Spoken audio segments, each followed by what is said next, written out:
right, just want to make it clear before this video starts that no matter how tonight goes, no matter what, I'm pretty sure this is going to be the biggest night of dirt racing in all of Oregon history. Like across all the divisions, this high limit show, it could be up there. In this show, it's taking place right here about an hour away from home at the Douglas County Dirt Track. Feels good to be somewhere where we have a solid notebook. If you remember, we won a 360 race in May here and we ran on the podium with NARC in June. Some of the characteristics of Douglas County is it builds a pretty solid cushion. Usually it's pretty thick. It seems like they water the top up by the wall. This wall be slick usually at some point, and then the bottom will have just a little bit of moisture, so you really have to be patient. If you run down low, you got to slow roll it. You maybe even have the wing back and whatnot, and if you're on the high side, you have to hustle. So this is going to be a fantastic show. There's already plenty of fans in the stands. The pit area is packed. Being from this area, I hope this event is so successful for everyone involved, and this might just be the beginning of getting more national touring races in the state of Oregon in the future.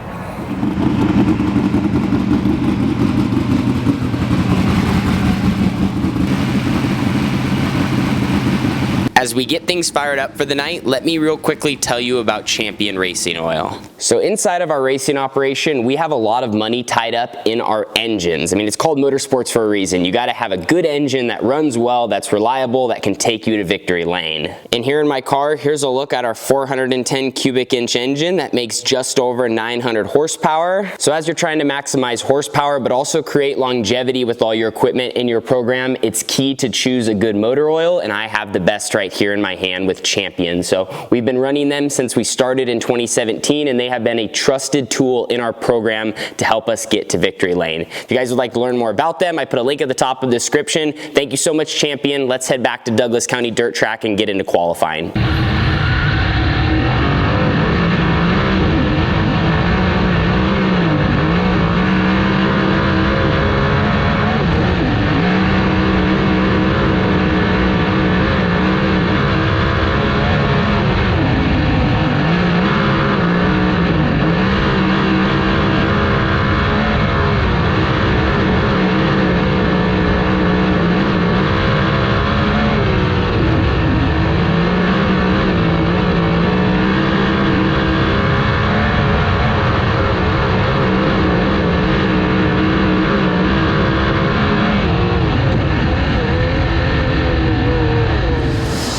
So we ended up with 32 410 sprint cars here at Douglas County Dirt Track with high limit racing. Ended up qualifying 8th in Flight A. So they split us into Flight A, Flight B.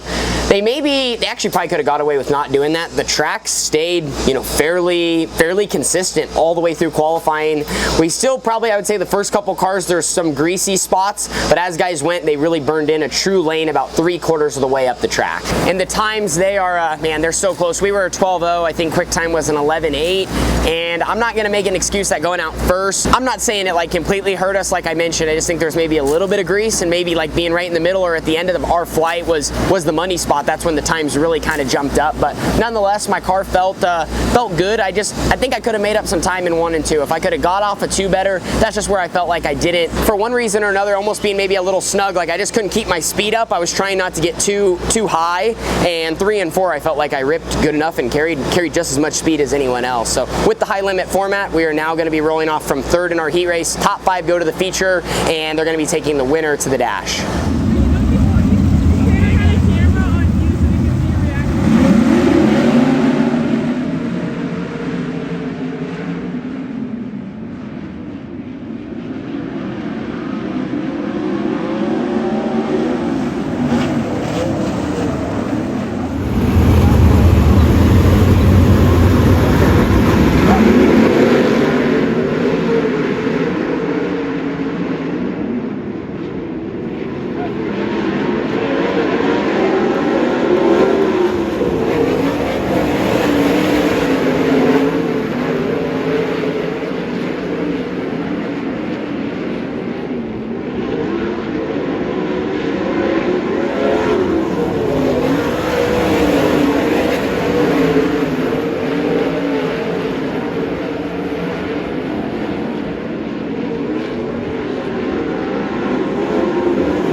think it is pretty popular. I'll tell you what, we got so many fans here on a Monday night for Kubota High Limit Racing that when the 18T streaked across the start-finish line, I could see the waves and the applause. Tanner Holmes from just down the road in Jacksonville. You got a few friends watching here tonight? Man, there's always so much pressure when I come here. It's pretty cool. It's flattering, man. This is home, and you know, whether it's close friends or just people that have watched, you know, our journey, it's amazing being here. Glad that we started the night how we did. Obviously, things worked out for us to get the front row and then kind of run away, but my car felt great, and we've just been, you know, felt like this was going to be a good week for us to gain some momentum back and get things going. So thanks to everyone for coming and all my great partners. Let's keep it rolling into the dash. Tanner started third, got up to first. He said, follow me on track and follow me on TikTok. So we got a heat race win with Kubota High Limit Sprint Car Series, so that was cool. We started outside front row.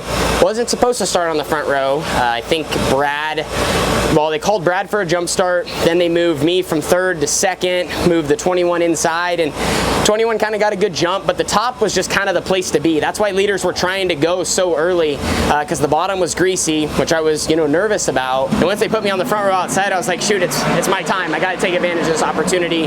Got a good run into one and kind of just closed my entry a little bit. Was able to kind of get on the outside of the 21 and lead every single lap. So my car felt really, really comfortable. I could kind of I felt like float around. Like I didn't have to be matted to get the car to turn. I was free enough to where I could kind of just roll out a little bit on entry with how tight the corners are and keep the car underneath me and then drive off straight. So very happy with where things are at, and it's cool. Now we get a chance to be in the top 8 redraw. So we're not going to start worse than 8th tonight, and we also have a chance to improve that and hopefully draw something good. It's usually a mistake. This is Jacksonville, Oregon's Tanner Holmes. He wants to go lower than a 16. If he can do that, he will start, well, provisionally, he will start on the inside of the front row. DMI Performance Heat Race number 2 winner, Tanner Holmes, waiting for the Sanders redraw wheel to stop. It's a 12! That's good enough for the provisional pole. Saw it right there on TikTok, folks. Tanner Holmes. So by the time the redraw wheel finished up, I think we were the fourth lowest number. So we're going to start second row outside. What's exciting about the track right now is I think both lanes, I mean the bottom is still a little greasy, but it's working in. I feel like the track's going to be a little fast, but I feel like there's at least some lanes to work with. So we'll kind of see how guys move around here, and this will set the first 4 rows of tonight's feature.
So started 4th there in the dash and ended up running 5th. Kind of ran right about where we started for the first couple laps, then J-Max snuck by me on the inside. If I could have executed a little bit of a better move, I probably maybe could have ran 3rd. I went to try to go to the bottom. Looking back, maybe I should have just pulled a slide job, kind of carried some momentum. But I kind of tried to hit down low and just missed it and kind of skated across the track, lost some momentum, and then was vulnerable to the cars behind us. But we're making some changes now. The surface is just still extremely fast, so we're hesitant to try to make too many adjustments, because the last thing you want to do is get too tight and bound up. I felt like why we were fast in our heat race is because my car was free, made lots of corner speed, and I could kind of just work on driving it straight. But we have 30 laps ahead of us. We're going to be rolling off from the 3rd row. So we got 30 laps ahead of us here, Douglas County. It's funny, I was just getting some words of advice before shark racing and whatnot. Bobby was telling me, he said, use your head. That was his advice, and I said, that's right. They only hand out the checks on lap 30. He said, well, they only hand out the best one on lap 30. So that's our goal, just to try to stay in the mix, and like I said, run 30 really, really good laps and be smart all the way through and watch the track changes and just keep working on our race car throughout that. So we a few small tweaks, we should be ready to roll.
Trying to be patient and run like, or trying to, you know. Because traffic was holding you up enough though that you. Yeah, I thought I kind of. I just try not to lose concentration because like I got excited going. I was going really good for a second, then I hit the wall. I'm like I'm just like, okay, I felt like I was gaining on him. You gained on both of them. No, yeah, you were right there with them. It'll be a 5-car race for the lead, though. It was pretty awesome. Because Corey and then Peck got back. So, but Peck got back to you too. So. Good job. That car was great. Oh man, it was awesome. Out here racing with us. Douglas County, Oregon. I hope some of you stayed around to listen to your very own Tanner Holmes in third position. Do you know what you just did in finishing third here tonight? Yeah, no, this was our best run basically all year. We've had some speed and we were back in the Midwest, and then our California swing has been very rough. So I knew kind of coming back home that was a chance for us just to come somewhere where I had at least a few laps and just be back in a comfortable position and then kind of build from here as we have more tough races ahead. But that was a great race. I could feel the guys behind me and I felt like I could reach out and grab the guys in front of me. So we just had really good speed and told you we needed to just run a smart 35-lap race and felt like we were able to accomplish that. We were kind of close to getting in the mix there for a win. Yeah, so I did that with about 5 I reckon. I'm like, oh, someone's gonna do that. Because that hole got huge. Yeah, there's like a spot where like falls off into the curb and But the hole.